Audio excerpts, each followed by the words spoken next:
എല്ലാവർക്കും നമസ്കാരം. അപ്പം നമ്മൾ ചെയ്തുകൊണ്ടിരിക്കുന്ന കെമിസ്ട്രി റിവിഷൻ സീരീസിൻ്റെ 3rd പാർട്ടാണ് ഇന്ന് ചെയ്യാൻ പോകുന്നത്. അപ്പം നിങ്ങൾക്ക് ഇതിലേക്ക് ആവശ്യമായിട്ടുള്ള ക്വസ്റ്റ്യൻ പേപ്പർ നേരത്തെ കിട്ടിയിട്ടുണ്ടെന്ന് ഞാൻ വിശ്വസിക്കുന്നു. അപ്പം നമുക്ക് കെമിസ്ട്രി ഈ ലാസ്റ്റ് സെറ്റോടുകൂടി ഒരുമാതിരി നല്ല രീതിയിൽ തന്നെ റിവിഷൻ എല്ലാവർക്കും ആയിട്ടുണ്ട് എന്ന് ഞാൻ പ്രതീക്ഷിക്കുകയാണ്. നിങ്ങൾക്ക് കിട്ടിയിട്ടുള്ള ക്വസ്റ്റ്യൻ പേപ്പറിൽ ചോദ്യങ്ങളിലേക്ക് നമുക്ക് നേരിട്ട് കിടക്കാം. 10 ചോദ്യങ്ങളാണ് ഇന്ന് നൽകിയിരിക്കുന്നത്. 10 ചോദ്യങ്ങൾ, 7 ചാപ്റ്ററിൽ നിന്നുള്ള 10 ചോദ്യങ്ങളാണ് നിങ്ങളുടെ മുന്നിലേക്ക് തന്നിരിക്കുന്നത്. അപ്പോൾ ആ 10 ചോദ്യങ്ങൾ നമുക്ക് എന്ത് ചെയ്യാം, സോൾവ് ചെയ്യാം. നമുക്ക് നേരിട്ട് വീഡിയോയിലേക്ക് കിടക്കാം. അപ്പോൾ നമുക്ക് ഒന്നാമത്തെ ചോദ്യം പരിചയപ്പെടാം. ഒന്നാമത്തെ ചോദ്യത്തിൽ നിങ്ങൾക്ക് 2 സാങ്കല്പിക എലമെന്റുകൾ നൽകിയിരിക്കുന്നു. പി ക്യു എന്ന രീതിയിലാണ് അതിന് പേര് കൊടുത്തിരിക്കുന്നത്. അപ്പോൾ പി എന്നും ക്യു എന്നുമുള്ള 2 എലമെന്റുകൾ നിങ്ങൾക്ക് ഒന്നാമത്തെ ചോദ്യത്തിൽ നൽകിയിട്ടുണ്ട്.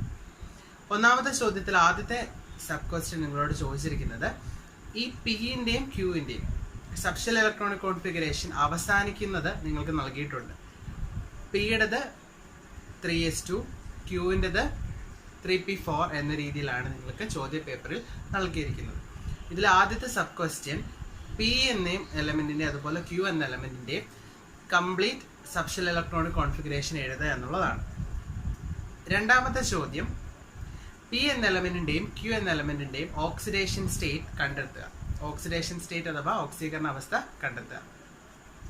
ഓക്സിഡേഷൻ സ്റ്റേറ്റ് കണ്ടുപിടിക്കാനായിട്ടാണ് രണ്ടാമത്തെ ചോദ്യം. മൂന്നാമത്തെ ചോദ്യം നിങ്ങളോട് പറഞ്ഞിരിക്കുന്നത് പിയും ക്യൂവും ചേർന്നുണ്ടാകുന്ന കോമ്പൗണ്ടിന്റെ ഫോർമുല, മോളിക്കുലർ ഫോർമുല അല്ലെങ്കിൽ ആ കെമിക്കൽ ഫോർമുല എന്ന് പറയുന്നത് PQ ആണ്. ഇത് ശരിയാണോ തെറ്റാണോ, എന്തുകൊണ്ടാണ് നിങ്ങൾ നിങ്ങളുടെ ഉത്തരത്തിൽ എത്തിച്ചേർന്നത്, നിങ്ങൾ നിങ്ങളുടെ ഉത്തരത്തിലോട്ട് എത്തിച്ചേരാൻ ഇടയാക്കുന്ന കാരണങ്ങൾ എന്തൊക്കെയാണെന്ന് പറയാം. അതായത് PQ എന്നുള്ളത് അതിന്റെ മോളിക്കുലർ ഫോർമുല ആണോ അല്ലയോ എന്ന് ചോദിച്ചിട്ടുണ്ട്.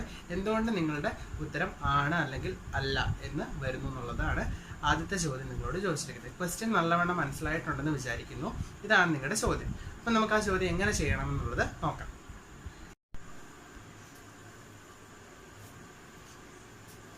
അപ്പം നമുക്ക് ഒന്നാമത്തെ ചോദ്യം നോക്കാം. ഒന്നാമത്തെ ചോദ്യത്തിൽ നമ്മളോട് പറഞ്ഞിട്ടുണ്ടായിരുന്നു നമുക്ക് 2 എലമെന്റുകളുണ്ട്. പി എന്ന ആദ്യത്തെ എലമെന്റും ക്യൂ എന്ന രണ്ടാമത്തെ എലമെന്റുമാണ് നമുക്ക് തന്നിരിക്കുന്നത്. അപ്പൊ നമുക്ക് ഇതിന്റെ രണ്ടിന്റെയും സബ്ഷെൽ ഇലക്ട്രോണിക് കോൺഫിഗറേഷൻ അവസാനിക്കുന്നത് തന്നിട്ടുണ്ട്.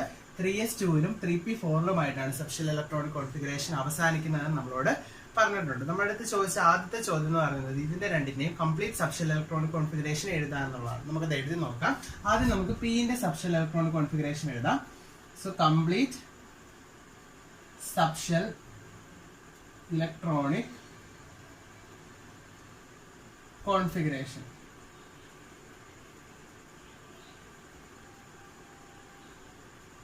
ആദ്യം പി എന്ന് പറയുന്ന എലമെന്റിനെയാണ്. ഇത് എഴുതാൻ വളരെ എളുപ്പമാണ്, നിങ്ങൾക്ക് അറിയാവുന്ന രീതി തന്നെയാണ്. നമുക്ക് പി തീരുന്നത് 3s2ലാണെന്ന് നമ്മളോട് പറഞ്ഞിട്ടുണ്ട്. അപ്പൊ എന്ത് ചെയ്യണം, 1s2 മുതൽ 3s2 വരെ നമ്മൾ എന്ത് ചെയ്യണം, ഇലക്ട്രോണിക് കോൺഫിഗറേഷൻ അങ്ങ് എഴുതുക. അപ്പൊ നമുക്ക് നോക്കാം. 1s2, 2s2, 2p6, 3s2. So ഇവിടെ കംപ്ലീറ്റ് ഇലക്ട്രോണിക് കോൺഫിഗറേഷൻ ആയി. സ്റ്റാർട്ടിങ് 1s2ൽ തുടങ്ങി നമ്മളുടെ അടുത്ത് അവസാനത്തെ കോൺഫിഗറേഷൻ പറഞ്ഞേക്കുന്നത് 3s2 ആണ്. സോ 3s2 വരെ നമ്മൾ എന്ത് ചെയ്യുക, എഴുതുക.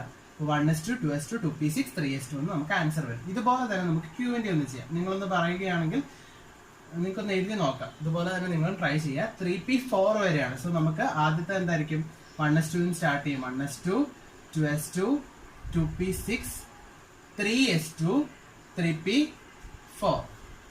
ഇത് മനസ്സിലായെന്ന് വിചാരിക്കുന്നു. അപ്പൊ നമ്മൾ കംപ്ലീറ്റ് ഇലക്ട്രോണിക് കോൺഫിഗറേഷൻ എഴുതി. നമുക്ക് തന്നിരുന്നത് ലാസ്റ്റ് ഇലക്ട്രോണിക് കോൺഫിഗറേഷൻ ആയിരുന്നു. നമ്മൾ അതിലേക്ക് തുടക്കം തൊട്ടുള്ള എഴുതി ചേർത്തപ്പോൾ എന്ത് ചെയ്യും, കംപ്ലീറ്റ് ഇലക്ട്രോണിക് കോൺഫിഗറേഷൻ ആയി. So 1s2, 2s2, 2p6, 3s2, 1s2, 2s2, 2p6, 3s2, 3p4. ഇതാണ് ഒന്നാമത്തെ ചോദ്യത്തിന്റെ എ ക്വസ്റ്റ്യന്റെ ആൻസർ.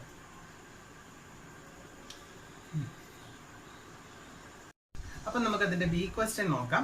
ബി ക്വസ്റ്റ്യൻ നിങ്ങളോട് കണ്ടുപിടിക്കാൻ പറഞ്ഞിരിക്കുന്നത് ഓക്സിഡേഷൻ സ്റ്റേറ്റ് ആണ്. അപ്പൊ ഇവിടുത്തെ ഓക്സിഡേഷൻ സ്റ്റേറ്റ് കണ്ടുപിടിക്കുക എന്നുള്ളതാണ് നമ്മളോട് ബി ക്വസ്റ്റ്യൻ ആയിട്ട് പറഞ്ഞിരിക്കുന്നത്. എങ്ങനെയാണ് ഓക്സിഡേഷൻ സ്റ്റേറ്റ് കണ്ടെത്തുക എന്നുള്ളത് നമുക്ക് നോക്കാം.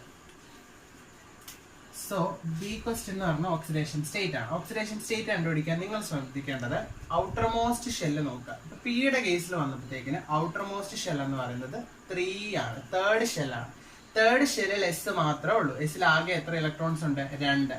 സോ 2 എണ്ണം മാത്രമാണ് പി എന്ന് പറയുന്ന എലമെന്റിന്റെ ഔട്ടർ മോസ്റ്റ് ഷെല്ലിൽ ആകെയുള്ളത് 2 എണ്ണം മാത്രമാണ്. സോ 2 എണ്ണമേ ഉള്ളൂ. മൊത്തം 8 ഇലക്ട്രോൺസ് ആണ് ഒബ്ജക്റ്റ് കംപ്ലീറ്റ് ചെയ്യാനായിട്ട് വേണ്ടത്. 2 എണ്ണമേ ഉള്ളൂ. 6 എണ്ണം സ്വീകരിക്കുമോ നിങ്ങൾ, 2 എണ്ണം കൊടുക്കാൻ നോക്കൂ. ഏതായിരിക്കും എളുപ്പം? നമ്മൾ ഉറപ്പായിട്ടും ആ 2 എണ്ണം കൊടുത്തിട്ട് ബാക്കിയുള്ളത് വെച്ചിട്ട് എന്ത് ചെയ്യും, 8 ആക്കാനായിട്ട് നോക്കും. അപ്പൊ ഇവിടെ ഈ 2നെ കൊടുക്കാനേ ശ്രമിക്കും. പകരം 6 എണ്ണം മേടിക്കുന്നതിന് വരെ എളുപ്പം എന്താണ്, ഈ 2 എണ്ണത്തിനെ കൊടുക്കുക എന്നുള്ളതാണ്. അപ്പം 2 എണ്ണത്തിനെ കൊടുക്കും തോറും ഏറിടും, അങ്ങനെ ഒരു പഴഞ്ചൊല്ലുണ്ട് അല്ലെ. അപ്പൊ കൊടുക്കുന്നതിന് ഏത് സൈൻ ആയിരിക്കും വരുന്നത്? It is positive. കൊടുക്കുക പോസിറ്റീവ്. അപ്പൊ ഇവിടുത്തെ ഓക്സിഡേഷൻ സ്റ്റേറ്റ് പിയുടെ കേസിൽ എന്താണ്, ഇറ്റ്സ് +2. പിയുടെ കേസിൽ ഓക്സിഡേഷൻ സ്റ്റേറ്റ് എന്ന് പറയുന്നത് കൊടുക്കുവാണ്. സോ +2 കിട്ടും. അങ്ങനെയാണെങ്കിൽ ക്യൂവിന്റെ ഓക്സിഡേഷൻ സ്റ്റേറ്റ് എന്ന് പറയാൻ ശ്രമിച്ചേ. ക്യൂ എന്ന് പറയുമ്പോൾ തേർഡ് ഷെല്ല് 2 എണ്ണം ഉണ്ട്, മൂന്നാമത്തെ ഷെല്ല് 3s ഉണ്ട്, 3p ഉണ്ട്. 3sൽ 2 എണ്ണവും 3pൽ 4 എണ്ണവും. അപ്പൊ ആകെ മൂന്നാമത്തെ ഷെല്ലിൽ എത്ര ഇലക്ട്രോണുകൾ ഉണ്ട്? 2 4 6. ഞാൻ നിങ്ങളെ പഠിപ്പിച്ചിട്ടുള്ളതാണ് വാലൻസി അല്ലെങ്കിൽ ഓക്സിഡേഷൻ സ്റ്റേറ്റ് ഒക്കെ എഴുതുമ്പോൾ എപ്പോഴും നോക്കേണ്ടത്. ഇപ്പൊ ഇവിടെ എത്ര എണ്ണം ഉണ്ട്? 6 എണ്ണം ഉണ്ട്. അപ്പൊ 8 ആകാൻ ഇനിയും 2 എണ്ണം സ്വീകരിക്കാം, അല്ലെങ്കിൽ ഈ 6 എണ്ണത്തിന് കൊടുക്കാം. ഏതായിരിക്കും എളുപ്പം? 2 എണ്ണത്തിനെ സ്വീകരിക്കുന്നതാണ്. സ്വീകരിക്കുമ്പോൾ എങ്ങനെയായിരിക്കും നിങ്ങൾ സ്വീകരിക്കുന്നത്? കൈ നീട്ടി സ്വീകരിക്കുന്നു. സോ നെഗറ്റീവ് സൈൻ എന്നാണ് സൂചിപ്പിക്കുന്നത്, നെഗറ്റീവ്. അപ്പൊ എന്താണ്, നമ്മള് 2 4 6. അപ്പൊ നമുക്ക് ഇനി എത്ര കൂടെ വേണം? 2 എണ്ണം കൂടെ വേണം. സോ ഇവിടുത്തെ ഓക്സിഡേഷൻ സ്റ്റേറ്റ് -2. അപ്പൊ ക്യൂവിന്റെ ഓക്സിഡേഷൻ സ്റ്റേറ്റ് എത്രയാണ്? -2. എന്തുകൊണ്ടാണ് അങ്ങനെ വന്നതെന്ന് പറഞ്ഞു. മൂന്നാമത്തെ ഷെല്ലിൽ ആകെ 2 4 6 ഇലക്ട്രോണുകൾ ഉണ്ട്. 2 എണ്ണത്തിനെയും കൂടെ സ്വീകരിച്ചാൽ മാത്രമേ അവർക്ക് ഒബ്ജക്റ്റ് കംപ്ലീറ്റ് ചെയ്യാനായിട്ട് സാധിക്കത്തുള്ളൂ. അതുകൊണ്ടാണ് അവർ 2 എണ്ണത്തിനെ എന്ത് ചെയ്യുന്നത്? സ്വീകരിക്കുക. അപ്പൊ എന്താണ്? നെഗറ്റീവ് സൈൻ ആണ്. സോ അതുകൊണ്ടാണ് ഇവിടെ -2 വന്നത്. ഇനി ഇതുമായിട്ട് കണക്റ്റഡ് ആയിട്ടുള്ളതാണ് മൂന്നാമത്തെ ചോദ്യം. മൂന്നാമത്തെ ചോദ്യത്തിൽ നിങ്ങളോട് ചോദിച്ച ചോദ്യം എന്ന് പറയുന്നത് PQ എന്നുള്ളത് ഇതിന്റെ മോളിക്കുലാർ ഫോർമുല ആകുമോ ഇല്ലയോ എന്നുള്ളതായിരുന്നു. ഇപ്പൊ കെമിക്കൽ ഫോർമുലയിലെ മോളിക്കുലാർ ഫോർമുല PQ ആകുമോ? അപ്പൊ നിങ്ങൾക്ക് വാലൻസി എന്ന് പറയുന്നത് എത്ര തന്നെയായിരിക്കും? ഈ 2 കേസിലും വാലൻസി എന്താണ്? 2 തന്നെയാണ്. അപ്പൊ നിങ്ങൾക്ക് ഫോർമുല എഴുതാനായിട്ട് ചോദിച്ചു. നിങ്ങളോട് ഫോർമുല എഴുതാനായിട്ട് ചോദിച്ചാൽ നിങ്ങൾ പിയുടെ വാലൻസി എത്ര തന്നെ വരത്തുള്ളൂ?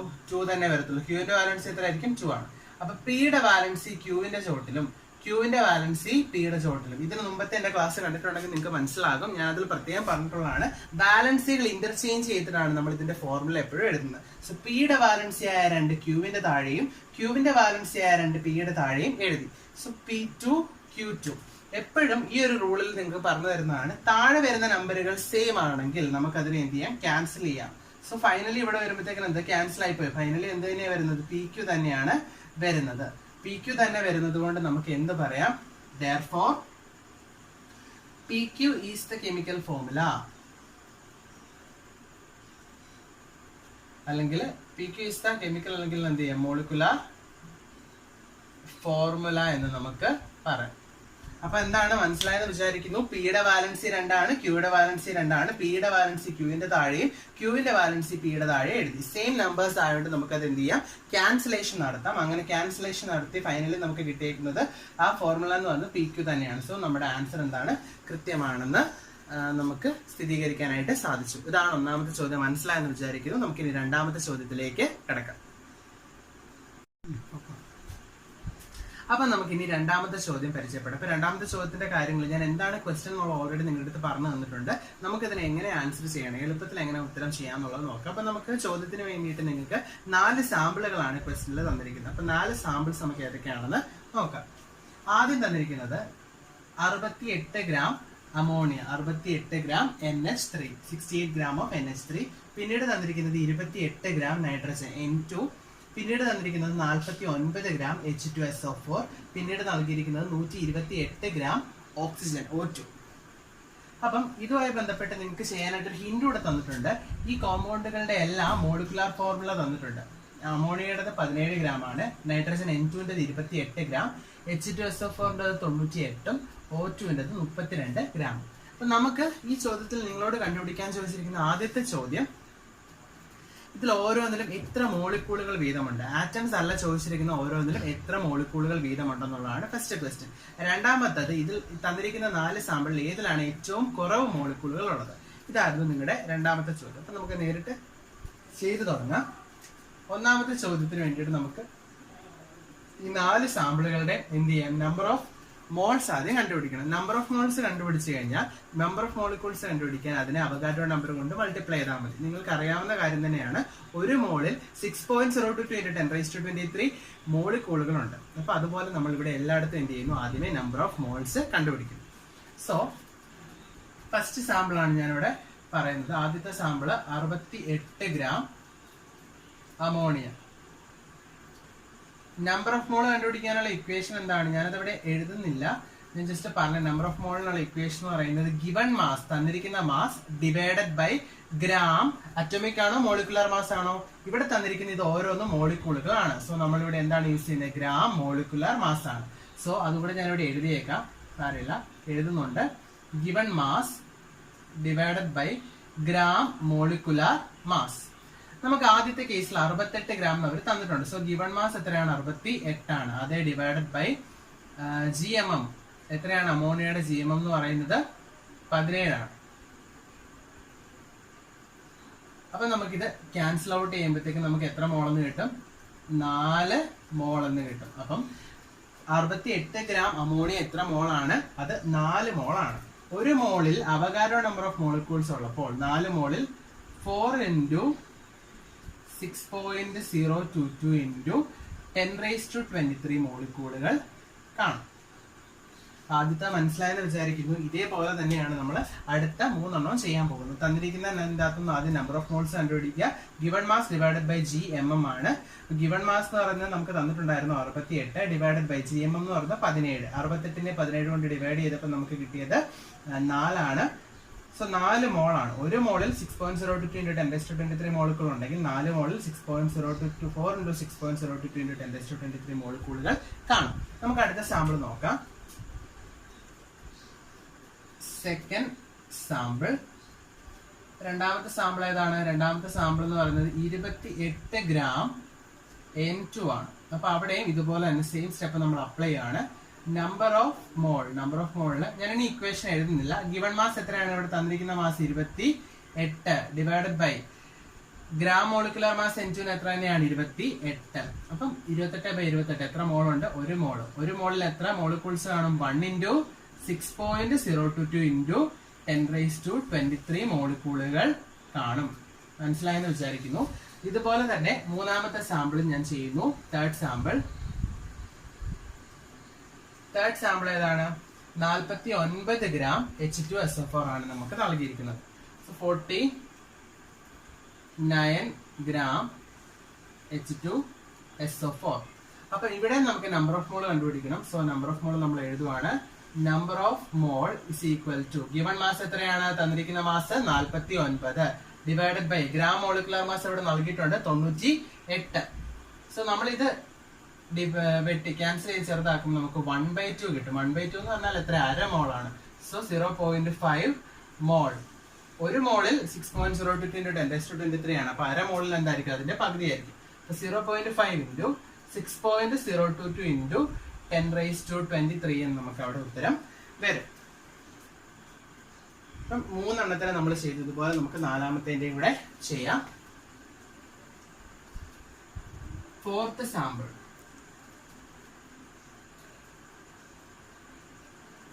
സാമ്പിൾ എന്ന് പറയുന്നത് 128 ഗ്രാം O2. അപ്പൊ അവിടെ ആദ്യം നമുക്ക് നമ്പർ ഓഫ് മോൾ കാണാം. നമ്പർ ഓഫ് മോൾ എന്ന് പറയുന്നത് ഗിവൺ മാസ് എത്രയാണ്, 128. 128 അതിനെ എന്തുകൊണ്ട് ഡിവൈഡ് ചെയ്യുന്നു, അതിന്റെ ഗ്രാം മോളിക്കുലർ മാസ് ആയ 32 കൊണ്ട് നമ്മൾ ഡിവൈഡ് ചെയ്യുന്നു. അപ്പൊ 128 ഡിവൈഡഡ് ബൈ 32 ആണ് നമുക്ക് ചെയ്യേണ്ടത്. അപ്പൊ എത്ര വരും, 32 × 4 അല്ലേ, 128. സോ എത്ര മോളാണത്, ഇറ്റ്സ് 4 മോൾ. 4 മോൾ എന്ന് പറയുമ്പോൾ അതിന്റെ എത്ര മോളിക്കൂളുണ്ട്, 4 × 6.022 × 10⁻23 മോളിക്കൂളുണ്ട്. 4 × 6.022 × 10⁻23 മോളിക്കൂൾ എന്ന് നമുക്ക് വന്നു. അപ്പൊ നമ്മളിപ്പോ 4 എന്ത് ചെയ്തിട്ടുണ്ട്, നമ്പർ ഓഫ് മോളിക്യൂൾസ് കണ്ടുപിടിച്ചു. ഇനി നമുക്ക് ഒന്നാമത്തെ ചോദ്യത്തിന് ഉത്തരം നോക്കാം. ഞാൻ ഈ സൈഡിലായിട്ടാണ് ഒന്നാമത്തെ ചോദ്യത്തിന് ഉത്തരം എഴുതുന്നത്. ഒന്നാമത്തെ ചോദ്യം എന്ന് പറയുന്നത് ഓരോന്നിലെ നമ്പർ ഓഫ് മോളിക്യൂൾസ് കണ്ടുപിടിക്കുക എന്നുള്ളതാണ് നമ്മൾ വ്യക്തമായിട്ട് ചെയ്തു. അപ്പൊ അതിന്റെ ഉത്തരം കറക്റ്റ് ആയിട്ടുണ്ട്. ഒന്നാമത്തെ ചോദ്യം ഇതായിരുന്നു. ഇനി നമുക്ക് രണ്ടാമത്തെ ചോദ്യത്തിന് ഉത്തരം ഇതിൽ ഏതിലാണ് ഏറ്റവും കുറവ് നമ്പർ ഓഫ് മോൾസ് ഉള്ളത് നോക്കിയേ. ആദ്യത്തേല് 4 × 6.022 ആണ്, അടുത്തതിൽ 1 × 6.022, അടുത്തതിൽ 0.5 × 6.022, അടുത്തതിൽ 4 × 6.022 ആണ്.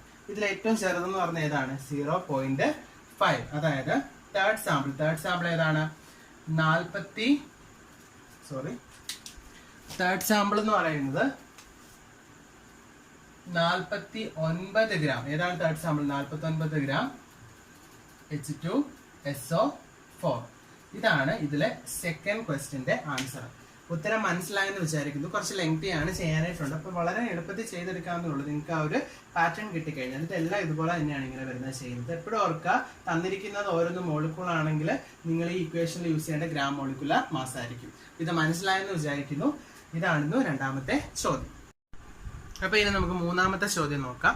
മൂന്നാമത്തെ ചോദ്യം നിങ്ങൾക്ക് നൽകിയിരിക്കുന്നത് N2 + 3H2 give 2NH3 എന്ന് പറയുന്ന റിയാക്ഷന്റെ ഒരു ഡയഗ്രാം അല്ലെങ്കിൽ ഒരു ഗ്രാഫാണ് നിങ്ങൾക്ക് തന്നിരിക്കുന്നത്. അപ്പൊ അവിടെ നടക്കുന്ന റിയാക്ഷനെ സൂചിപ്പിക്കുന്ന ഒരു ഗ്രാഫ് നിങ്ങൾക്ക് നൽകിയിട്ടുണ്ട്. നിങ്ങൾ ആ ചോദ്യ പേപ്പറിൽ അത് കണ്ടു കാണുമെന്ന് വിചാരിക്കുന്നു. അതിൽ ആദ്യത്തെ ചോദ്യം എന്ന് പറയുന്നത് ആ ഗ്രാഫിൽ ABC എന്നിങ്ങനെ 3 അക്ഷരങ്ങൾ നൽകിയിട്ടുണ്ട്. 3 അക്ഷരങ്ങൾ 3 കാര്യങ്ങൾ ഡിനോട്ട് ചെയ്യുന്നതാണ്. അതിൽ നിങ്ങളുടെ ആദ്യത്തെ ചോദ്യമായിട്ട് നിങ്ങളുടെ ചോദ്യപേപ്പറിൽ ചോദിച്ചിരിക്കുന്നത് ബിയും സിയും ഏത് റിയാക്ഷൻസിനെ സൂചിപ്പിക്കുന്നു.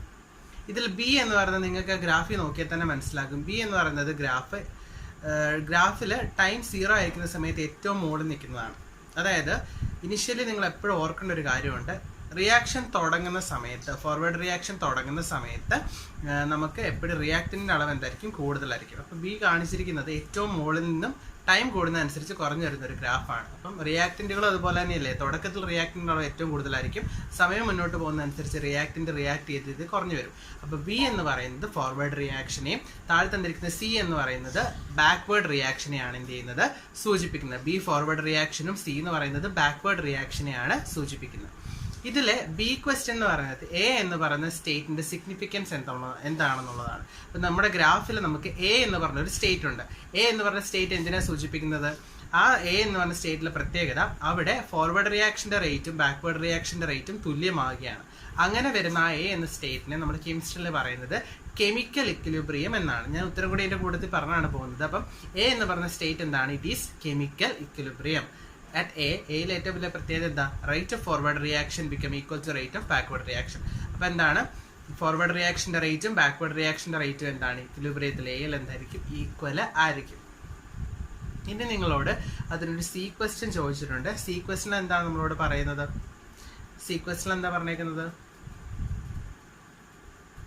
സി ക്വസ്റ്റ്യനിൽ നിങ്ങളോട് പറഞ്ഞിരിക്കുന്നത് ഇക്വിലിബ്രിയത്തിൽ എത്തിക്കഴിയുമ്പോൾ കോൺസെൻട്രേഷനിൽ എന്തെങ്കിലും മാറ്റം വരുന്നുണ്ടോ എന്നുള്ളതാണ്. അപ്പം നമുക്ക് ധൈര്യമായിട്ട് അവിടെ ഉത്തരത്തിൽ എഴുതാം നോ. ഇക്വിലിബ്രിയത്തിൽ എത്തിക്കഴിയുമ്പോഴത്തേക്കിന് ഇക്വിലിബ്രിയത്തിൽ കോൺസെൻട്രേഷൻ്റെ അകത്ത് വ്യത്യാസം ഉണ്ടോ എന്നാണ്. അതായത് എക്സ്റ്റേണൽ ഫാക്ടേഴ്സ് ഒന്നും വെച്ചല്ല പറഞ്ഞേക്കുന്നത്, നിങ്ങൾ മാറ്റം പറ്റുമോന്നും അല്ല ചോദിച്ചേക്കുന്നത്. ഇക്വിലിബ്രിയത്തിൽ കോൺസെൻട്രേഷൻ വ്യത്യാസമായിരിക്കുമോ? അതായത് റിയാക്റ്റിൻ്റെ അളവും പ്രോഡക്റ്റിൻ്റെ അളവും ഡിഫറെൻ്റ് ആയിരിക്കുമോ? അല്ല. ഇക്വിലിബ്രിയത്തിൽ at equilibrium the concentration of the reactant and product are always the same. ഇക്വിലിബ്രിയത്തിൽ റിയാക്റ്റിന്റെ കോൺസെൻട്രേഷനും പ്രോഡക്റ്റിന്റെ കോൺസെൻട്രേഷനും എപ്പോഴും എന്തായിരിക്കും? സെയിം ആയിരിക്കും. അപ്പൊ അത് ഓർത്ത് വെക്കാം. അപ്പൊ അതായിരുന്നു മൂന്നാമത്തെ. നമുക്ക് അടുത്ത നമ്മുടെ നാലാമത്തെ ചോദ്യം നോക്കാം. നാലാമത്തെ ചോദ്യത്തിൽ നിങ്ങളോട് പറഞ്ഞിട്ടുണ്ട് നിങ്ങൾക്ക് 3 മെറ്റൽസിനെ കുറിച്ചാണ് പറഞ്ഞേക്കുന്നത്.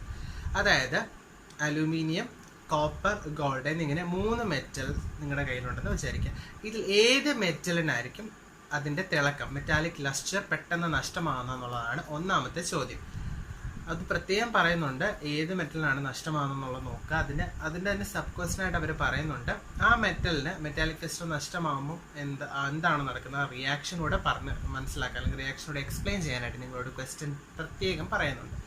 അപ്പം നമുക്ക് ആദ്യമേ ഈ തന്നിരിക്കുന്ന 3 മെറ്റലുകൾ ഏതൊക്കെയാണെന്ന് നോക്കാം. നമ്മൾ അലൂമിനിയം ഉണ്ട്, കോപ്പർ ഉണ്ട്, ഗോൾഡ് ഉണ്ട്. റിയാക്ടിവിറ്റി സീരീസിൽ ഇവരുടെ പൊസിഷനെ കുറിച്ച് നിങ്ങളൊന്ന് ആലോചിക്കുക. ഞാനത് പ്രത്യേകം പറയുന്നത് റിയാക്ടിവിറ്റി സീരീസ് ഇമ്പോർട്ടൻ്റ് ആണത് പഠിച്ചേ പറ്റത്തുള്ളൂ. ഇപ്പോൾ റിയാക്ടിവിറ്റി സീരീസിൽ ഏറ്റവും മുകളിലുള്ള ആൾ നമ്മൾ നോക്കി വരുമ്പോഴത്തേക്കും ഏറ്റവും മുകളിൽ നമുക്ക് തന്നിരിക്കുന്ന 3 ഏറ്റവും മുകളിൽ വരുന്ന ആൾ ഇറ്റ്സ് അലൂമിനിയം. അതിനുശേഷം വരുന്ന ആൾ കോപ്പർ, അതിനുശേഷം വരുന്ന ആളാണ് ഗോൾഡ്. റിയാക്ടിവിറ്റി സീരീസിൽ ഏറ്റവും ടോപ്പിൽ നിൽക്കുന്നു എന്ന് പറഞ്ഞു കഴിഞ്ഞാൽ റിയാക്ടിവിറ്റി വളരെ കൂടുതലായിരിക്കും. മെറ്റാലിക് ക്ലസ്റ്റർ നഷ്ടപ്പെടുക എന്ന് പറഞ്ഞാൽ അവരെന്ത് ചെയ്യണം, എയറുമായിട്ട് റിയാക്ട് ചെയ്യുന്നതനുസരിച്ചായിരിക്കും എന്ത് ചെയ്യുന്നത്, അവരുടെ തിളക്കം കുറയുന്നത്. അപ്പോൾ എയറുമായിട്ട് ഏറ്റവും കൂടുതൽ റിയാക്ടിവിറ്റി ഉള്ളത് റിയാക്ടിവിറ്റി സീരീസിൽ ഏറ്റവും ടോപ്പിലുള്ള ആൾക്കാർക്കും. അത് ആരാണ്, നമുക്ക് എല്ലാവർക്കും ആരാണ്, അലൂമിനിയമാണ്. സോ മെറ്റാലിക് ക്ലസ്റ്റർ പെട്ടെന്ന് നഷ്ടപ്പെടുന്ന ഇതിലെ മെറ്റൽ ഏതാണെന്ന് ചോദിച്ചു കഴിഞ്ഞാൽ ഏതാണത്, ഇറ്റ്സ് അലൂമിനിയം. അപ്പം ഏറ്റവും മുകളിലുള്ള അലൂമിനിയത്തിനാണ് എന്ത് ചെയ്യുന്നത്, മെറ്റാലിക് ക്ലസ്റ്റർ പെട്ടെന്ന് തന്നെ എന്ത് ചെയ്യുന്നത്, നഷ്ടപ്പെടുന്നത്. ഇനി എങ്ങനെയാണ് നഷ്ടപ്പെടുന്നത്, അല്ലെങ്കിൽ അവിടെ നടക്കുന്ന റിയാക്ഷൻ എന്താണെന്നുള്ളതാണ്. നോക്കി, 2 mole of aluminium 2Al plus 2 mole aluminium ഓക്സിജനുമായിട്ട് എന്ത് ചെയ്യുന്നു, കൂടിച്ചേരും. അപ്പം നമുക്ക് എന്ത് കിട്ടും, Al2O3 കിട്ടും. അപ്പം അതിൻ്റെ റിയാക്ഷൻ അതാണ് 2Al plus O2 give Al2O3. ഇപ്പോൾ ആ റിയാക്ഷൻ നിങ്ങൾ ഇമ്പോർട്ടൻ്റ് ആയിട്ട്, ഞാനത് ബാലൻസ് ചെയ്തല്ല ജസ്റ്റ് പറഞ്ഞു, ഞാൻ ജസ്റ്റ് റിയാക്ഷൻ മാത്രമേ പറഞ്ഞുള്ളൂ, ബാലൻസിങ് ഒന്നും വേണ്ട, നമുക്ക് ജസ്റ്റ് റിയാക്ഷൻ എന്താണെന്ന് പറയാൻ വേണ്ടിയിട്ട് പറഞ്ഞതാണ്. 2Al plus O2 give Al2O3 എന്നുള്ളത് അലൂമിനിയയുടെ ഫോർമേഷൻ നിങ്ങൾക്ക് നിങ്ങളത് പഠിച്ചിട്ടുണ്ട്, ആ ഒരു ഇക്വേഷൻ. അപ്പോൾ അതാണ് അതിൻ്റെ ആൻസർ ആയിട്ട് വരുന്നത്. ഇതിനെ തന്നെ ബി ക്വസ്റ്റൻ ആയിട്ട് ചോദിച്ചിരിക്കുന്നത് നിങ്ങൾക്ക് ഇമ്പോർട്ടൻ്റ് ആയിട്ടൊരു ക്വസ്റ്റൻ ആണ് കേട്ടോ. അതൊന്ന് കുറച്ചുകൂടി ഒരു ആപ്ലിക്കേഷൻ ലെവൽ എപ്പോഴും ചോദിക്കാറുണ്ട്. സോഡിയം മെറ്റൽ അല്ലേ, സോഡിയം മെറ്റൽ നമ്മൾ എപ്പോഴും സ്റ്റോർ ചെയ്യുന്നത് കെറോസിൻ്റെ അകത്താണ്. എന്തുകൊണ്ടാണ് നമ്മൾ സോഡിയം മെറ്റൽ കെറോസിൻ്റെ അകത്ത് സ്റ്റോർ ചെയ്യുന്നത്, ഇതാണ് നിങ്ങളുടെ ചോദ്യം. അപ്പം ആലോചിക്കേണ്ടതെന്ന് പറഞ്ഞാൽ സോഡിയത്തിൻ്റെ ഏറ്റവും വലിയ പ്രത്യേകത അതിന് റിയാക്ടിവിറ്റി വളരെ കൂടുതലായിരിക്കും. സോഡിയം എന്ന് പറയുന്നത് എയറുമായിട്ട് റിയാക്ട് ചെയ്യും, അതുപോലെ കാർബൺ ഡൈ ഓക്സൈഡ് ഒക്കെ ആയിട്ട് റിയാക്ട് ചെയ്യും, അതുപോലെ തന്നെ മോയ്സ്ചറുമായിട്ടും ഒക്കെ എന്ത് ചെയ്യും, കയറി റിയാക്ട് ചെയ്യും. ഇപ്പോൾ റിയാക്ടിവിറ്റി വളരെ കൂടുതലുള്ള ആളാണ് ആര്, സോഡിയം മെറ്റൽ. സോ സോഡിയത്തിന് നമ്മൾ ഓപ്പൺ എയറിൽ വെച്ച് കഴിഞ്ഞാൽ അത് പെട്ടെന്ന് തന്നെ ഓക്സിജനും അന്തരീക്ഷത്തിലുള്ള അറ്റ്മോസ്ഫിയറും ഓക്സിജനും ഒക്കെ ആയിട്ട് കൂടിച്ചേർന്ന് സോഡിയം ഓക്സൈഡ് ഫോം ചെയ്യുകയും അതിൻ്റെ ലസ്റ്റർ ഇല്ലാതാകുകയും ചെയ്യും, വേറൊരു കോമ്പൗണ്ടിലായിട്ട് അത് മാറും. അതുകൊണ്ട് തന്നെ നമ്മൾ സോഡിയത്തിന് എവിടെ വെക്കുന്നത്, നമ്മൾ കെറോസിനിൽ സൂക്ഷിക്കുന്നത്. കെറോസിനിൽ വെച്ച് കഴിഞ്ഞാൽ നമുക്ക് മോയ്സ്ചറിൽ നിന്നും അതുപോലെ ഓക്സിജൻ കണ്ടന്റിൽ നിന്നും കാർബൺ കണ്ടന്റിൽ നിന്നും ഒക്കെ കാർബൺ ഡൈ ഓക്സൈഡ് കണ്ടന്റിൽ നിന്നും ഒക്കെ നമുക്ക് എന്ത് ചെയ്യാനായിട്ട് പറ്റും, അതിനെ സംരക്ഷിക്കാനായിട്ട് പറ്റും. അതുകൊണ്ടാണ് മോയ്സ്ചറിൽ നിന്നും അതുപോലെ തന്നെ ഓക്സിജൻ്റെ പ്രസൻസിൽ നിന്നും ഒക്കെ മാറ്റി നിർത്താൻ വേണ്ടിയിട്ടാണ് നമ്മൾ സോഡിയത്തിനെ കെറോസിൻ്റെ അകത്ത് എന്ത് ചെയ്തിരിക്കുന്നത്, സൂക്ഷിച്ചു വെച്ചിരിക്കുന്നത്. അല്ലെങ്കിൽ കെറോസിനിലിട്ട് നമ്മൾ സോഡിയം വെക്കുന്നതിന് കാരണം അതാണ് ഇതിൻ്റെ ഉത്തരം. മനസ്സിലായെന്ന് വിചാരിക്കുന്നു. അപ്പോൾ അടുത്തായിട്ട് നമുക്കിനി 5ാമത്തെ ചോദ്യം നോക്കാം. ഞാൻ 5ാമത്തെ ചോദ്യം ഒന്ന് വായിച്ച് പറഞ്ഞുതരാം, അതായിരിക്കും കുറച്ചുകൂടെ ബെറ്റർ ആകുന്നത്. നമ്മുടെ 5ാമത്തെ ചോദ്യം എന്ന് പറയുന്നത് which substance reduce hematite in metallurgy of iron. അതായത് നമുക്ക് അയണിൻ്റെ ഓർ, നമ്മൾ അയണിൻ്റെ മെറ്റലർജിക്ക് സെലക്ട് ചെയ്തിരിക്കുന്ന ഓർ എന്ന് പറഞ്ഞാൽ ഹെമറ്റേറ്റാണ്. ഈ ഹെമറ്റേറ്റ് എന്ന് പറയുന്ന ഓറിനെ റെഡ്യൂസ് ചെയ്യാനായിട്ട് നമ്മളവിടെ റെഡ്യൂസിങ് ഏജൻ്റ് ആയിട്ട് ഉപയോഗിക്കുന്നത് ആരെയാണെന്നുള്ളതായിരുന്നു ആദ്യത്തെ ചോദ്യം. ആരെയാണ് നമ്മളവിടെ ഉപയോഗിക്കുന്നത്, കാർബൺ മോണോക്സൈഡ്, CO, കാർബൺ മോണോക്സൈഡിനെയാണ് നമ്മൾ എന്ത് ചെയ്യുന്നത്, റെഡ്യൂസിങ് ഏജൻ്റ് ആയിട്ട് ഉപയോഗിക്കുന്നത്. ഞാനിപ്പോൾ പറയുന്ന ചോദ്യം നിങ്ങളത് കാണുന്ന സമയത്ത് തീർച്ചയായിട്ടും നിങ്ങൾ ടെക്സ്റ്റ് ബുക്കിൽ അയണിൻ്റെ മെറ്റലർജിയുമായി ബന്ധപ്പെട്ട പേജ് എടുത്ത് വെക്കണം, കുറച്ചുകൂടി എളുപ്പമായിരിക്കും. അപ്പം നമ്മൾ അയണിൻ്റെ മാനുഫാക്ചറിൽ റെഡ്യൂസിങ് ഏജൻ്റ് ആയിട്ട് ഉപയോഗിക്കുന്നത് ആരെയാണ് നമ്മൾ ഉപയോഗിക്കുന്നത്, കാർബൺ മോണോക്സൈഡ് COനെയാണ് നമ്മൾ എന്ത് ചെയ്യുന്നത്, റെഡ്യൂസിങ് ഏജൻ്റ് ആയിട്ട് ഉപയോഗിക്കുന്നത്. ഇതിൻ്റെ കൂടെ തന്നെ ഒരു ചോദ്യം കൂടി ഉണ്ട്, how is this reducing agent is produced in the furnace. എങ്ങനെയാണ് നമ്മൾ ബ്ലാസ്റ്റ് ഫർണസിൽ റെഡ്യൂസിങ് ഏജന്റ് ആയ കാർബൺ മോണോക്സൈഡിനെ പ്രൊഡ്യൂസ് ചെയ്യുന്നത്, എങ്ങനെയാണ്? അതിൻ്റെ ഇക്വേഷൻ ഇതാണ്, നിങ്ങൾ എഴുതിക്കോണം വേണമെന്നുണ്ടെങ്കിൽ. CO2 plus C plus heat give 2CO. ഇവിടെ നടക്കുന്നത് എന്താണെന്ന് ചോദിച്ചാൽ കാർബൺ ഡൈ ഓക്സൈഡും കാർബൺ ആയിട്ട് കൂടിച്ചേരും. CO2 പ്ലസ് C എന്തിൻ്റെ പ്രസൻസിലാണ്, പ്ലസ് ഹീറ്റ്, ഒരുപാട് ഹീറ്റ് ആ ബ്ലാസ്റ്റ് ഫർണസിലുണ്ട്, അതിൻ്റെ പ്രസൻസിലാണ് ഇത് കൂടിച്ചേരുന്നത്. അപ്പം നമുക്ക് എന്ത് കിട്ടും, 2 mole carbon monoxide 2 mole of CO കിട്ടും. അപ്പോൾ അതാണ് നമുക്ക് അതിൻ്റെ എഴുതേണ്ട ഇക്വേഷൻ. ഒന്നാമത്തെ ക്വസ്റ്റിൻ്റെ തന്നെ കൂടെ വരുന്ന രണ്ടാമത്തെ ബി പാർട്ട് ക്വസ്റ്റൻ ആണ് ഞാൻ പറഞ്ഞത്, അല്ലെങ്കിൽ അതിൻ്റെ തന്നെ ഒന്നിൻ്റെ തന്നെ സബ് ക്വസ്റ്റിൻ്റെ അകത്ത് വരുന്ന ഒരു സംഭവമാണ്. നിങ്ങളോട് പ്രത്യേകം ചോദിച്ചിരുന്നു അതിൻ്റെ റെഡ്യൂസിങ് ഏജൻറ്റ് എങ്ങനെ പ്രൊഡ്യൂസ് ചെയ്യുന്നു എന്നുള്ളത്. റെഡ്യൂസിങ് ഏജൻറ്റ് എങ്ങനെയാണ് പ്രൊഡ്യൂസ് ചെയ്യുന്നത്, CO2 plus C give 2CO. B question, which is the main impurity found in hematite. ഹെമറ്റേറ്റിൽ അടങ്ങിയിരിക്കുന്ന പ്രധാനപ്പെട്ട ഇംപ്യൂരിറ്റി ഏതാണ് പ്രധാനപ്പെട്ട ഇംപ്യൂരിറ്റി, സിലിക്കൺ ഡയോക്സൈഡ് ആണ് ഹെമറ്റേറ്റിൽ അടങ്ങിയിരിക്കുന്ന പ്രധാനപ്പെട്ട impurity. Which substance is used to remove gangue. ഈ ഇംപ്യൂരിറ്റിനെ നമ്മൾ വിളിക്കുന്നത് ഗ്യാങ് എന്നാണ്. ഇംപ്യൂരിറ്റിനെ നമ്മൾ വിളിക്കുന്ന പേരെന്താണ്, ഗ്യാങ് എന്നാണ്. അപ്പം ഈ സിലിക്കൺ ഡയോക്സൈഡ് ആയിട്ടുള്ള ഗ്യാങ്ങിനെ റിമൂവ് ചെയ്യാനായിട്ട് നമ്മളൊരു സാധനം അതിനകത്തോട്ട് ആഡ് ചെയ്ത് കൊടുക്കും. അത് സംഭവം എന്താണെന്ന് ചോദിച്ചാൽ ആ സാധനം നമുക്ക് വേണ്ട, അതായത് സിലിക്കൺ ഡയോക്സൈഡ് നമുക്ക് ഇമ്പ്യൂരിറ്റിയാണ്. അപ്പോൾ അതിനെ നമ്മൾ ചെയ്യുന്നതെന്ന് പറഞ്ഞാൽ ഒരു ഒരു പാർട്ടിക്കിൾ അല്ലെങ്കിൽ ഒരു കെമിക്കലൂടെ അതിൻ്റെ അകത്തോട്ട് ആഡ് ചെയ്തിട്ട് ആ ഇമ്പ്യൂരിറ്റിയുടെ വീര്യത്തിനെ എന്ത് ചെയ്യും അങ്ങ് കുറച്ച് കളയാണ് ചെയ്യുന്നത്. നള്ളിഫൈ ചെയ്യുന്ന ഒരു പ്രോസസ് അവിടെ നടക്കുന്നത്. അപ്പോൾ നമ്മളവിടെ ആഡ് ചെയ്യുന്ന വസ്തുവിനെ പറയുന്ന പേര് എന്താണ്? ഫ്ലെക്സ് എന്നാണ്. ഫ്ലെക്സ് കാൽഷ്യം ഓക്സൈഡ് ആണ് നമ്മളിവിടെ ഫ്ലെക്സ് ആയിട്ട് ഉപയോഗിക്കുന്നത്. അപ്പോൾ calcium oxide flux calcium oxide plus gangue silicon dioxide give slag calcium silicate CaSiO3. ഇതവിടെ ഒരു ഇക്വേഷൻ ആയിട്ട് നിങ്ങളുടെ ടെക്സ്റ്റ് ബുക്കിൽ തന്നിട്ടുണ്ട്. അത് വെച്ചിട്ട് വേണം ഇത് ചെയ്യാനായിട്ട്. അപ്പം സി ക്വസ്റ്റ്യൻ ചോദിച്ചേക്കുന്നത് ഞാനിപ്പോൾ പറഞ്ഞ റിയാക്ഷൻ എഴുതാനാണ്. Write the chemical equation for the formation of slag in blast furnace. ഫ്ലെക്സും ഗ്യാങ്ങും കൂടി ചേരുമ്പോൾ എന്തുണ്ടാവും? സ്ലാഗ് ഉണ്ടാവും. അതിൻ്റെ കെമിക്കൽ ഇക്വേഷൻ എഴുതാനാണ് പറഞ്ഞാൽ ഞാൻ ഒരു വട്ടം കൂടി ഇത് പറയാം. CaO കാൽഷ്യം ഓക്സൈഡ് ആയിട്ടുള്ള ഫ്ലെക്സ് പ്ലസ് ഗ്യാങ് ഏതാണ്? സിലിക്കൺ ഡയോക്സൈഡ് ഗീവ് സ്ലാഗ് ആണ് കാൽഷ്യം സിലിക്കേറ്റ് CaSiO3. അപ്പം ഇതായിരുന്നു നമ്മുടെ 5ാമത്തെ ചോദ്യം. മനസ്സിലായെന്ന് വിചാരിക്കുന്നു. വളരെ എളുപ്പത്തിലുള്ള ഒരു ചോദ്യമാണ്. ടെക്സ്റ്റ് ബുക്കിൽ ഞാൻ പറഞ്ഞ പോർഷൻ എടുത്തു വെക്കുകയാണെങ്കിൽ നിങ്ങൾക്ക് വളരെ എളുപ്പമായിരിക്കും. നിങ്ങൾ ഒരു കാര്യം കൂടെ ഞാൻ പറയുകയാണ്.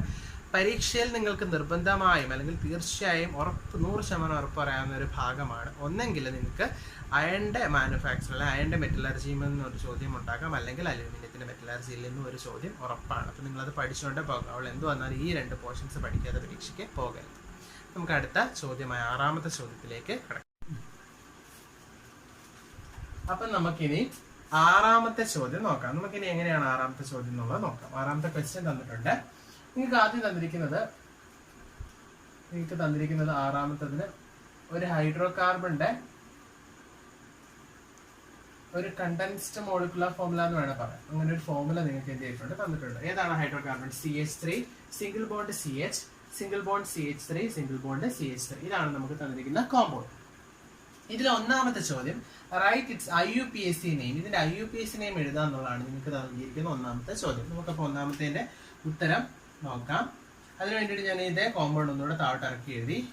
CH3 single bond CH single bond CH3 single bond CH3. എപ്പോഴും നെയിമിംഗ് സ്റ്റാർട്ട് ചെയ്യുമ്പോഴേ നിങ്ങൾ എന്ത് ചെയ്യണം? ഏറ്റവും നീളം കൂടിയ കാർബൺ ചെയിൻ കണ്ടെത്തുക. ഞാനിപ്പോൾ ചെയ്യുന്നത് ഇങ്ങനെ ഞാനൊന്ന് എണ്ണി നോക്കണം. 1 2 3. സോ ഇതിങ്ങനെ വരുമ്പോൾ 3 ആയിരിക്കും നീളം കൂടിയ കാർബൺ ചെയിൻ. ഇങ്ങനെ 1 2 3 അതും 3 ആണ്. ഇനി 1 2 3 ഇങ്ങനെ കൊടുത്താലും 1 2 3 3 ആണ്. അപ്പം എങ്ങനെ നോക്കിയെന്ന് പറഞ്ഞാൽ നമുക്കിവിടെ കിട്ടാൻ പോകുന്നതിൽ വെച്ച് ഏറ്റവും നീളം കൂടിയ കാർബൺ ചെയിൻ എന്ന് പറയുന്നത് എത്രയായിരിക്കും? 3 ആയിരിക്കും. സോ നമ്മളിനി നമ്പറിങ് കൊടുക്കുവാണ്. 1 2 3. ഇപ്പൊ ഇവിടെ ഇങ്ങോട്ട് ഞാൻ കൊടുത്തു 1 2 3. തിരിച്ചു കൊടുക്കുക 1 2 3. ഓക്കെ, നമുക്കിനി പൊസിഷൻ നോക്കാം. ഇതാണ് നമുക്കിവിടെ വന്നിരിക്കുന്ന ബ്രാഞ്ച് CH3 എന്ന് പറയുന്ന ബ്രാഞ്ചിന്റെ പേരെന്താണ്? It's methyl. ഏത് ബ്രാഞ്ചാണത്? മീത്തൈൽ ബ്രാഞ്ചാണ്. സോ ബ്രാഞ്ചിന്റെ നെയിം കിട്ടി മീത്തൈൽ.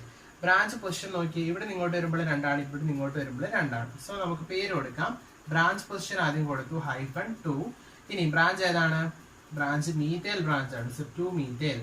ഇനി വേർഡ് റൂട്ട് ആണ് 1 2 3. 3 കാർബൺ ഉണ്ട്. So word root prop. ഇവിടെ എല്ലാം സിംഗിൾ ബോണ്ട് ആണ്. നമുക്ക് A എന്ന് കൊടുക്കാം. സോ നമ്മൾ പേര് കൊടുത്തു 2 മീത്തൈൽ പ്രൊപ്പെയിൻ. ഇതിന്റെ പേരെന്താണ്? 2 മീത്തൈൽ പ്രൊപ്പെയിൻ എന്നുള്ളതാണ് പേര്.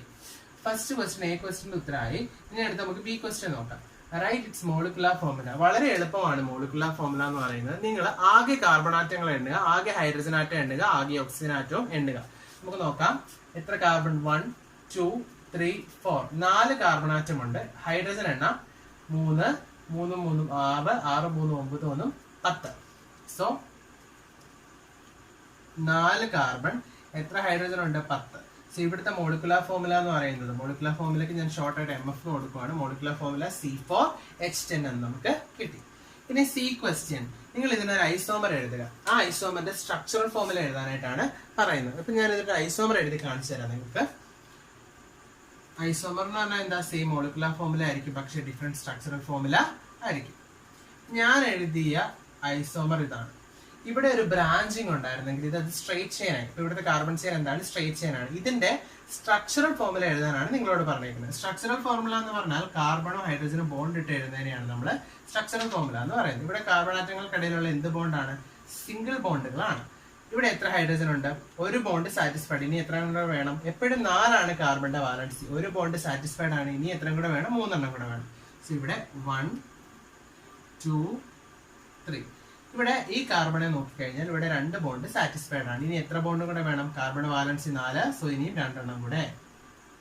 ഇവിടെ നോക്കിയാൽ 2 എണ്ണം സാറ്റിസ്ഫൈഡ്. ഇനി എത്ര എണ്ണം വേണം? 2 എണ്ണം വേണം. സോ ഇവിടെ 2 എണ്ണം. ഈ കാർബണിൽ ഒരെണ്ണേ ഉള്ളൂ. ഇനി എത്ര എണ്ണം കൂടെ വേണം? 3 എണ്ണം കൂടെ വേണം. സോ ഇതായിരിക്കും എന്ത് വരുന്നത്? Structural formula of the isomer. ഇനി നമുക്ക് ഡി ക്വസ്റ്റ്യൻ, 4ാമത്തെ ചോദ്യം നമ്മളോട് ചോദിച്ചേക്കുന്നത്, നമ്മളിപ്പോ ചെയ്ത ഐസോമറിൽ ഇത് എന്ത് ടൈപ്പ് ഐസോമർ ആണ്? അത് വളരെ എളുപ്പമാണ്. ഇവിടെ ബ്രാഞ്ചിങ് ഉണ്ടായിരുന്നു, പക്ഷെ ഇവിടെ എന്താണ്? സ്ട്രൈറ്റ് ചെയിൻ ആണ്. So it's A chain isomer. ഇവിടെ ഇപ്പൊ എന്ത് ഐസോമറിസം ആണ് വന്നിരിക്കുന്നത്? Chain isomerism. എന്ത് ഐസോമറിസം ആണ് ഇവിടെ വന്നിരിക്കുന്നത്? ചെയിൻ ഐസോമറിസം ആണ് വന്നിരിക്കുന്നത്. അപ്പം നിങ്ങൾക്ക് ഇത് മനസ്സിലായെന്ന് വിചാരിക്കുന്നു. വളരെ എളുപ്പത്തിൽ ചെയ്തെടുത്തൊരു ചോദ്യമാണ്. അപ്പൊ ഇത് മനസ്സിലായിട്ടുള്ളത്. അപ്പൊ അടുത്ത നമുക്ക് 7ാമത്തെ ചോദ്യം നോക്കാം. 7ാമത്തെ ചോദ്യം ഞാൻ വായിച്ചിട്ടൊന്ന് പറയാം. Ethanol is an industrially important compound. Industrially വളരെ ഇമ്പോർട്ടൻ്റ് ആയിട്ടുള്ള ഒരു കോമ്പൗണ്ട് ആണ് ഇതെന്ന് പറയുന്നത് എത്തനോൾ എന്ന് പറയുന്നത്. നമ്മളോട് ചോദിച്ചിരിക്കുന്ന ആദ്യത്തെ ചോദ്യം നോക്കാം. What is the name of 5 to 8% solution of ethanol? അപ്പൊ എന്താണ് എത്തനോളിന്റെ 5 to 8% സൊല്യൂഷനെ വിളിക്കുന്ന പേരെന്താണ്? 5 to 8% സൊല്യൂഷൻ ഓഫ് എത്തനോളിനെ നമ്മൾ വിളിക്കുന്ന പേരെന്താണ്? വാഷ്. 5 to 8% എന്നല്ല, ഇപ്പം നിങ്ങളുടെ ടെക്സ്റ്റിൽ ഒരു ചെറിയ വ്യത്യാസം തന്നിട്ടുണ്ട്. എനിക്ക് തോന്നുന്നു 8 to 10% എന്നാണ് നിങ്ങൾക്ക് തന്നിരിക്കുന്നതെന്ന് തോന്നുന്നു. അപ്പം ചോദ്യത്തിൽ നമുക്ക് എന്ത് ചെയ്യാം? അങ്ങനെ എഴുതാം. What is the name of 8 to 10% solution of ethanol? എത്തനോളിന്റെ 8 to 10% സൊല്യൂഷൻ അറിയപ്പെടുന്ന പേരെന്താണ്? വാഷ് എന്നുള്ളതാണ്. വാഷ്. നിങ്ങളുടെ ടെക്സ്റ്റ് ബുക്കിൽ ഉണ്ട് ആ ഒരു പോർഷൻ, എത്തനോളുമായി ബന്ധപ്പെട്ട ഒരു സെക്ഷൻ ആയിട്ട് തന്നിട്ടുണ്ട് wash. B question, how it is converted into rectified spirit? എങ്ങനെയാണ് നമുക്ക് വാഷിനെ റെക്ടിഫൈഡ് സ്പിരിറ്റ് ആക്കി മാറ്റാനായിട്ട് സാധിക്കുന്നത്? Wash when subjected to fractional distillation to give 95.6% ethanol solution. വാഷിനെ നമ്മൾ ഫ്രാക്ഷണൽ ഡിസ്റ്റിലേഷന് വിധേയമാക്കി കഴിഞ്ഞാൽ നമുക്ക് 95.6% എത്തനോൾ സൊല്യൂഷൻ കിട്ടും. ഇതിനെ വിളിക്കുന്ന പേരാണെന്ത്? Rectified spirit. ഇതിനെ വിളിക്കുന്ന പേരാണെന്ത്? Rectified spirit. C question, what is denatured spirit? എന്താണ് ഡീനേച്ചേർഡ് സ്പിരിറ്റ്? ഡീനേച്ചേർഡ് സ്പിരിറ്റ് ഇത്രയേ ഉള്ളൂ. എത്തനോള് പല സ്ഥലങ്ങളിലും എന്ത് ചെയ്യും? ബീവറേജസ് ആയിട്ട് അല്ലെങ്കിൽ എന്താ മദ്യമായിട്ട് എന്ത് ചെയ്യുന്നു? മിസ്യൂസ് ചെയ്യപ്പെടും. കാരണം ഇത് ഫാക്ടറി വഴിയിലൊക്കെ വരുന്നത്. നമ്മൾ ഇത് പ്രൊഡ്യൂസ് ചെയ്യുന്ന ഫാക്ടറീസിലൊക്കെ, അപ്പോൾ അവിടെ വർക്കേഴ്സ് ഒക്കെ ഉണ്ട്. അപ്പോൾ അവരൊക്കെ ഇത് മിസ്യൂസ് ചെയ്യാനുള്ളൊരു സാധ്യത ഉണ്ട്. അല്ലെങ്കിൽ വില കുറച്ച് കിട്ടിക്കഴിഞ്ഞാൽ ഇത് എന്ത് ചെയ്യും? മദ്യമായിട്ട് അല്ലെങ്കിൽ മദ്യത്തിന്റെ എഫക്റ്റ് വരുന്നതുകൊണ്ട് അത് കുടിക്കാനുള്ള സാധ്യതയുണ്ട്. അങ്ങനെയുള്ള മിസ്യൂസ് ഒഴിവാക്കാനായിട്ട് നമ്മൾ ഇതുമായിട്ട് എന്ത് ചെയ്യും? പോയിസൺസ് എന്ത് ചെയ്യും? പോയിസൺ ആയിട്ടുള്ള സബ്സ്റ്റൻസ് മിക്സ് ചെയ്യും. അങ്ങനെ പോയിസൺ മിക്സ് ചെയ്ത് വരുന്ന എത്തനോൾ സൊല്യൂഷനെ വിളിക്കുന്ന പേരാണ് ഡീനേച്ചേർഡ് സ്പിരിറ്റ്. അപ്പോൾ അതാണ് അതിൻ്റെ ആൻസർ ആയിട്ട് വരുന്നത്. മനസ്സിലായെന്ന് വിചാരിക്കുന്നു. ടെക്സ്റ്റ് ബുക്കിലുണ്ട്. ഞാനത് ഉൾക്കൊള്ളിക്കാൻ വേണ്ടിയിട്ട് ഇങ്ങനൊരു ക്വസ്റ്റ്യൻ തന്നിരിക്കുന്നതാണ്. ഈ 7ാമത്തെ ചോദ്യം മനസ്സിലായത്. അപ്പം നമ്മൾ ഇന്ന് ചെയ്യാൻ പോകുന്നത് 8ാമത്തെ ചോദ്യമാണ്. 8ാമത്തെ ചോദ്യം ഒരു ഫിൽ ഇൻ ദ ബ്ലാങ്ക്സ് ഒക്കെ പോലെ വരുന്നൊരു ചോദ്യമാണ്. വളരെ രസകരമായ ചോദ്യമാണ്. നമുക്ക് നോക്കാം ആദ്യത്തെ ക്വസ്റ്റ്യൻ. ഒന്നാമത് CH3 single bond CH3 single bond CH2 single bond CH3 thermal cracking ആണ്. CH3 single bond CH3 plus P എന്നാണ് കൊടുത്തേക്കുന്നത്. അപ്പൊ നമുക്കിവിടെ P എന്താണെന്ന് കണ്ടുപിടിക്കുന്നത്. അപ്പൊ തെർമൽ ക്രാക്കിങ്ങിനെ കുറിച്ച് ഒരു ഐഡിയ ഉള്ള ആളാണ്, പെട്ടെന്ന് തന്നെ ചെയ്യാൻ പറ്റും. തെർമൽ ക്രാക്കിംഗ് എന്ന് പറയുന്നത്, നമ്മൾ എപ്പോഴും തെർമൽ ക്രാക്കിംഗ് നടത്തി കഴിയുമ്പോൾ നമുക്ക് കിട്ടുന്നതെന്ന് പറയുന്നത് ഒരു അൺസാച്ചുറേറ്റഡ് ഹൈഡ്രോ കാർബണും ഒരു സാച്ചുറേറ്റഡ് ഹൈഡ്രോ കാർബണാണ്. ഇപ്പൊ ഓൾറെഡി ഇവിടെ കൊടുത്തിരിക്കുന്നത് ഒരു സാച്ചുറേറ്റഡ് ആണ്. അപ്പൊ നമുക്ക് ഇനി എന്ത് ചെയ്യണം? ഒരു അൺസാച്ചുറേറ്റഡ് വേണം. അതായത് ഒരു ഡബിൾ ബോണ്ടോ ട്രിപ്പിൾ ബോണ്ട് ആയിരിക്കും. ശ്രദ്ധിച്ചേ, ഇവിടെ നമുക്ക് Pയും QR കണ്ടുപിടിക്കുന്നത്. ഞാൻ ആദ്യത്തെ ചോദ്യത്തിന്റെ അകത്ത് P ആണ് ആദ്യമേ കണ്ടുപിടിക്കാൻ പോകുന്നത്. സോ P എന്ന് പറയുന്നത് കണ്ടുപിടിക്കാനായിട്ട് ഞാൻ ഇവിടെ ചെയ്യുന്നത്, ഇവിടെ എത്ര കാർബൺ ഉണ്ട്? 1 2 3 4. ഇവിടെ എത്ര എണ്ണം ഉള്ളു? ഇപ്പം 2 എണ്ണം ഉള്ളു. അപ്പൊ ഉത്തരത്തിൽ എത്ര ചെയ്യണം? 2 കാർബൺ അവിടെ വരണം. എന്നാലേ മൊത്തം എന്ത് ചെയ്യത്തുള്ളൂ? കൂട്ടുമ്പോൾ ഇവിടുത്തെ 4 എണ്ണം ഇവിടെ 4 എണ്ണം ആകത്തുള്ളൂ. ഇനി ഇവിടെ എത്ര ഹൈഡ്രജൻ ഉണ്ട്? 3 3 6 6 3 9 3 3 6 3 9 ഒന്നും 9 2 11 എണ്ണം ഉണ്ട്. അപ്പൊ നോക്കിക്കേ, സോറി, ഒരു ചെറിയ മിസ്റ്റേക്ക് ഉണ്ട്. CH3 അല്ല, ഇവിടെ CH2 ആണ്. ഓക്കെ, അപ്പൊ ഇവിടെ നോക്കുമ്പോഴത്തേനും നമുക്ക് 3 3 6 6 4 10 എണ്ണം ഉണ്ട്. ഇവിടെ എത്ര എണ്ണം ഉണ്ട്? 3 3 6 ഉള്ളൂ. അപ്പൊ നമുക്ക് ഈ പ്രോഡക്റ്റിന്റെ അതിന് വരുന്ന Pന്റെ സൈഡിൽ എന്ത് ചെയ്യണം?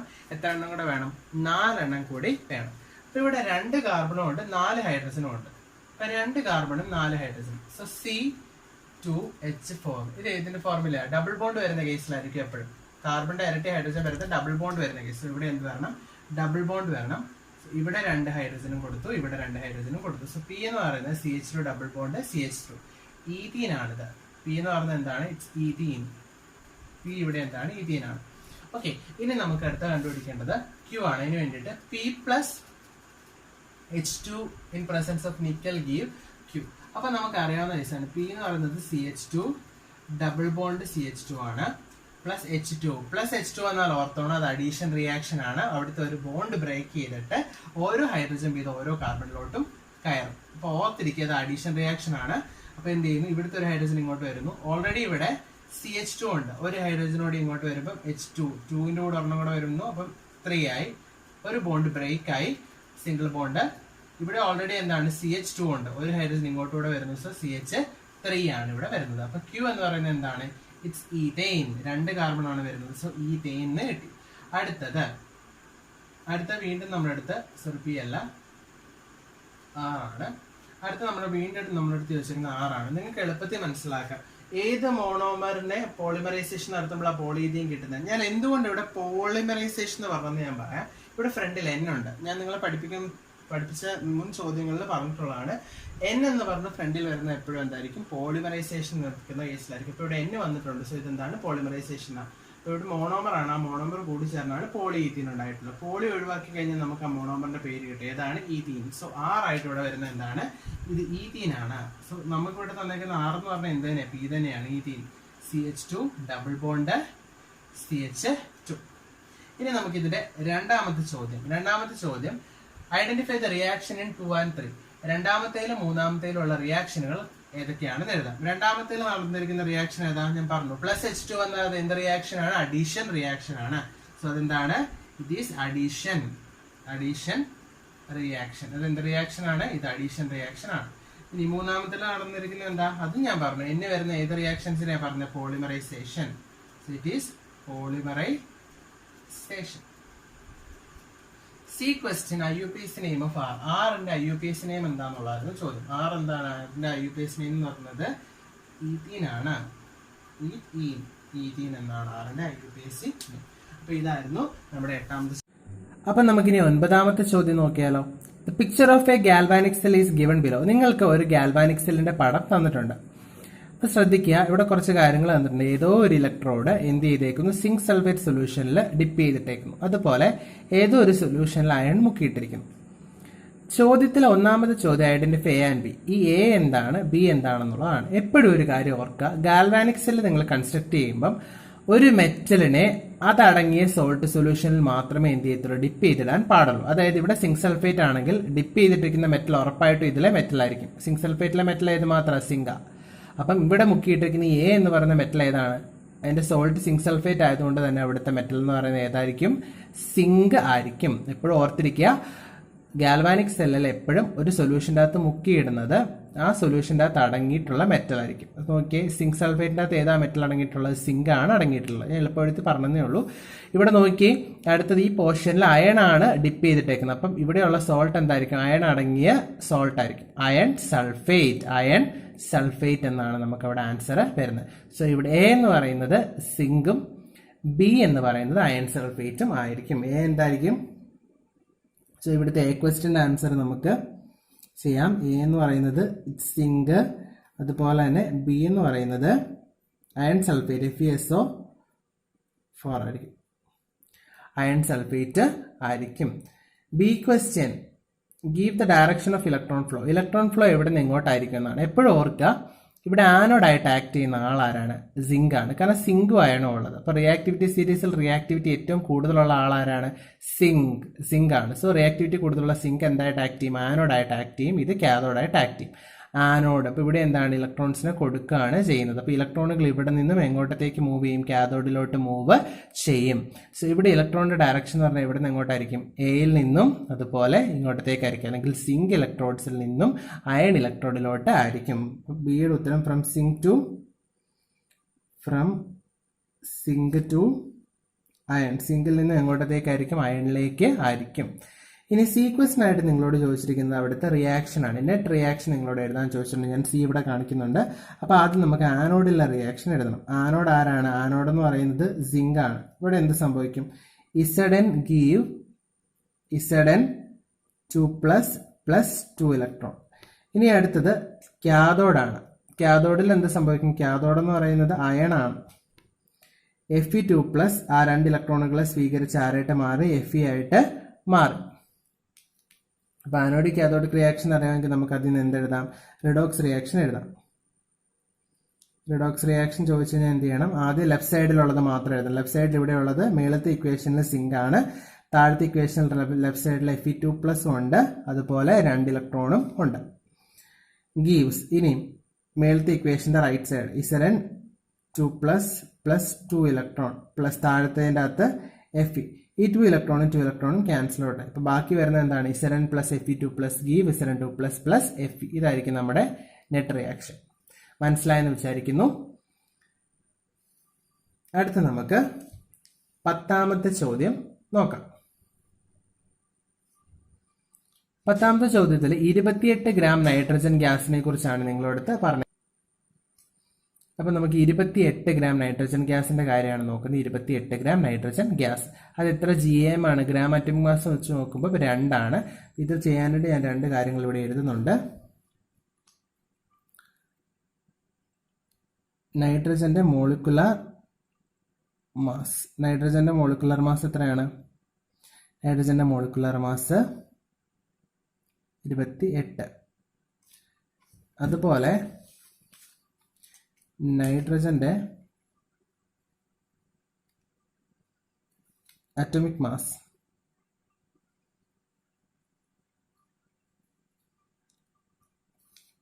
14 ഗ്രാം ആയിരിക്കും. ഇത് രണ്ടും ഓർത്തിരിക്കുക. മോളിക്കുലർ മാസ് 28, അതുപോലെ അറ്റോമിക് മാസ് 14. ഇനി നമുക്കിത് ചെയ്യാം. എത്ര ആറ്റമാണ് 28 ഗ്രാം നൈട്രജൻ ഗ്യാസ് എന്ന് പറയുന്നത്? എത്ര ആറ്റം ആണെന്നുള്ളതാണ് ആദ്യത്തെ ചോദ്യം. അപ്പം നമുക്ക് തന്നിരിക്കുന്ന 28 ഗ്രാം മാസ് നൈട്രജനെ കുറിച്ചാണ് പറഞ്ഞേക്കുന്നത്. 28 ഗ്രാം നൈട്രജൻ ഗ്യാസ് ആണ് തന്നിരിക്കുന്നത്. അപ്പം നമുക്ക് എത്ര ആറ്റം എന്നുള്ളത് കണ്ടുപിടിക്കാൻ ആദ്യം നമ്പർ ഓഫ്